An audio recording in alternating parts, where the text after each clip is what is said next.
ప్రేమగల తండ్రి, మహోన్నతుడైన దేవ, భూమి ఆకాశములకు సృష్టికర్తవైన యేసు ప్రభువా, ఈ పరిశుద్ధ పునరుద్ధాన దినమందు మా ప్రభు రక్షకుడు మీ ప్రియకుమారుడైన యేసు ప్రభువారి జీవం కలిగిన పరిశుద్ధమైన నామములో మీ యొక్క నివాస స్థలమైన తేజోమయ నిలిచిన పరిశుద్ధాలయంలో చేరి నాయన మరి మమ్మలను స్తుతించే భాగ్యం ఇచ్చినందుకు స్తోత్రాలు.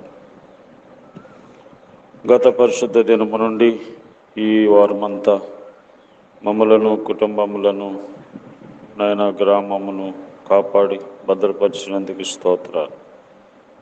ఉదయ కాలంలో మాకు కావలసిన మీ మాటలు ప్రసాదించమని యేసు ప్రభు నామములో ప్రార్థిస్తున్నాం తండ్రి, ఆమేన్. సమాధానము, దేవుని సమాధానము, ఇష్టులైన మనుషులకు సమాధానము, దేవునికి ఇష్టులైన మనుషులకు సమాధానము. సమాధానము, దేవుని సమాధానము, దయగల దేవుడు ఈ భువి కరుదించెను, ప్రాణమిచ్చే సిలువలో నిన్ను ప్రేమించి. దయగల దేవుడు ఈ భువి కరుదించెను, ప్రాణమిచ్చే సిలువలో నిన్ను ప్రేమించి. ఈ ప్రేమను ఎరిగి నీవు విరిగిపోతే సమాధానము, ఈ ప్రేమను ఎరిగి నీవు విరిగిపోతే సమాధానము. సమాధానము, దేవుని సమాధానము, ఇష్టులైన మనుషులకు సమాధానము, దేవునికి ఇష్టులైన మనుషులకు సమాధానము. దుష్టులకు నెమ్మది లేదని దేవుడు శాంతి మార్గమును వారెరుగరా నేను. దుష్టులకు నెమ్మది లేదని దేవుడు శాంతి మార్గమును వారెరుగరా నేను. మారు మనసు పొందితే వారికి దొరుకు సమాధానము, మారు మనసు పొందితే వారికి దొరుకు సమాధానము. సమాధానము, దేవుని సమాధానము, ఇష్టులైన మనుషులకు సమాధానము, దేవునికి ఇష్టులైన మనుషులకు సమాధానము. దేవుని పరిశుద్ధ గ్రంథమైన బైబిల్ నుండి ఈ దినము దేవుడు మన కొరకు సిద్ధపరిచిన వాక్య భాగం మార్కు సువార్త 9వ అధ్యాయము 50వ వచనము. ఉప్పు మంచిదే కానీ ఉప్పు నిస్సారమైన ఎడల దేని వలన మీరు దానికి సారము కలుగు చేతురు. మీలో మీరు ఉప్పు సారము గలవారై ఉండి ఒకరితో ఒకరు సమాధానముగా ఉండడని చెప్పెను. ఒకరితో ఒకరు సమాధానముగా ఉండుడని చెప్పాను. యేసు ప్రభువారు తన శిష్యులతో చెప్తున్నటువంటి మాటలు, ఉప్పుని తీసుకొని ఆ ఉప్పుని మనుషులతో పోల్చి ఆయన చెప్తా ఉన్నారు, ఉప్పు మంచిదే కానీ ఉప్పు నిస్సారమైన ఎడల దేని వలన సారము కలుగును. కాబట్టి ఉప్పు సారము కలిగి ఉంటేనే దానికి విలువ ఉంటుంది.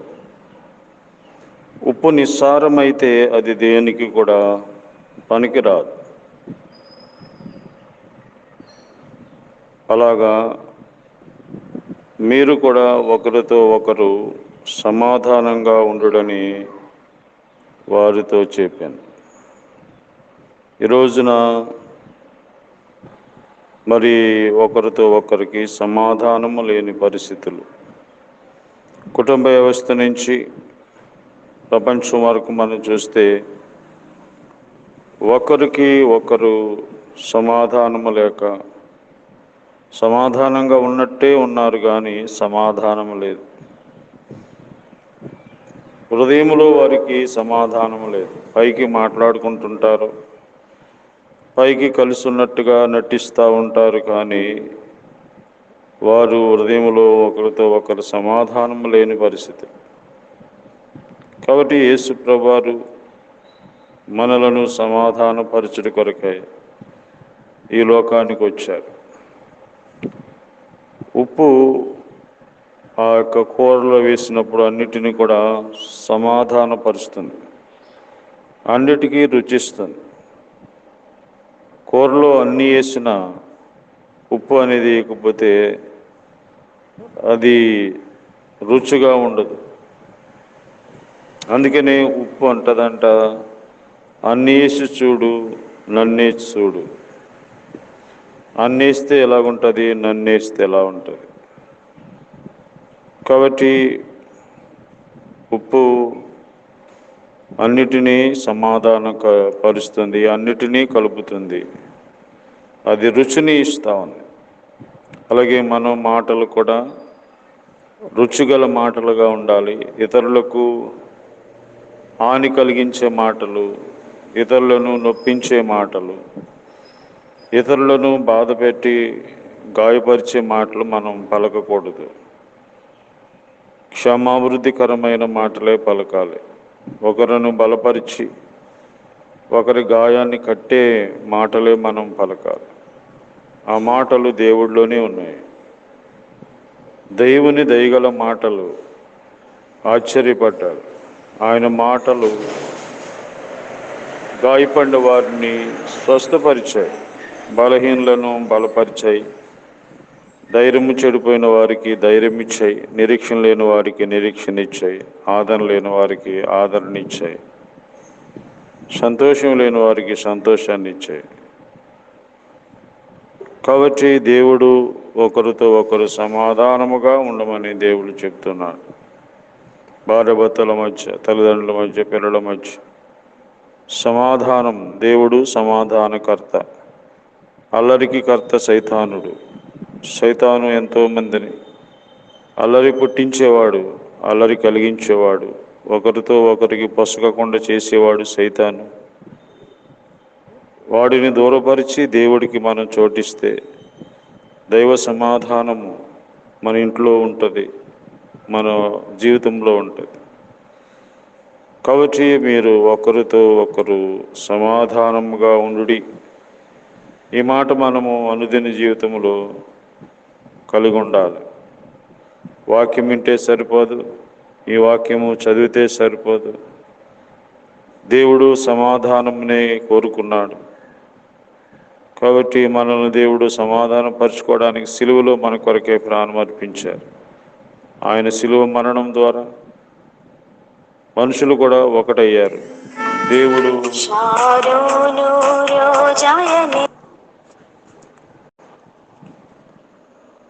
దేవుడు మనలను తనతో ఐక్యపరుచుకుంటూ వచ్చాడు.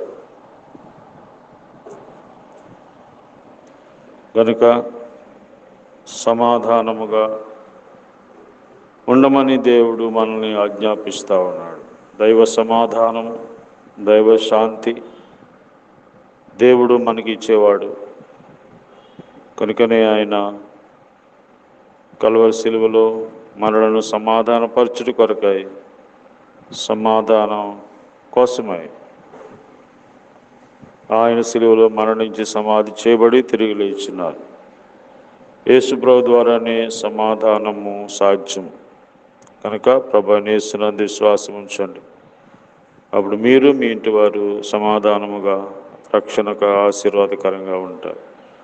ప్రేమగల ప్రభువా, దయగల తండ్రి, మీరు ఒకరితో ఒకరు సమాధానంగా ఉండమని చెప్పిన మాటను బట్టి వందనాలు. అటువంటి సమాధానం అందరూ కలిగి ఉండటానికి సహాయం చేయండి. సమాధానం లేని వారికి సమాధానం దయచేయండి, నెమ్మది దయచేయండి. సంతోషం దయచేయండి, నిరీక్షణ దయచేయండి. ఈ దినమంతటిలో సహాయం చేయండి. మరి ఈ దినము మరి ఎంతోమంది బిడ్డలు నీట్ ఎగ్జామ్ రాస్తున్నారు, సహాయం చేయండి. ఆ ఎగ్జామ్ అంతటిలో తోడుగా ఉండండి. మరి హోరేబు సంఘములో అలాగే సాధన కొరకు ఇంకా చాలామంది బిడ్డలు మరి నాయన బ్రాంచెస్లో ఉన్న బిడ్డలు మరి సార్వత్రిక సంఘములో ఉన్న బిడ్డలందరూ కూడా నాయన మరి నీట్ ఎగ్జామ్ రాస్తున్నారు, సహాయం చేయండి. నాయన మరి తండ్రి వారికి కావాల్సిన జ్ఞానము తెలివి దయచేయండి. నాయన వారి కష్టానికి తగిన ఫలం దయచేయండి. జ్ఞాపం చేసుకోండి, కృప చూపించండి. మా దేశాన్ని రాష్ట్రం కొరకు అధికారుల కొరకే ప్రార్థిస్తున్నాం. మరి సహాయం చేయండి. మరి కొండలంకలో శాలయం యానివర్సరీ కోడికలు జరుగుతున్నాయి, వందనాలు. మరి ఈరోజు ఉదయం ఆరాధము, సాయంకాలం చివరి కోడికలో సహాయం చేయండి. కృప చూపించమని, రోగులను వారిని స్వస్థపరచమని, దుర్దేశంలో ఉన్న వాళ్ళని కాపాడమని యేసు ప్రభువు నామములో ప్రార్థిస్తున్నాం తండ్రి. ఆమె తండ్రి అయిన దేవుని ప్రేమ, ప్రభు అయిన యేసుక్రీస్తు వారి కృప, పరిశుద్ధాత్మ దేవుని అన్యోన్య సహవాసము మనందరికీ సదాకాలం తోడైండి కాపాడునుగాక. ఆమె.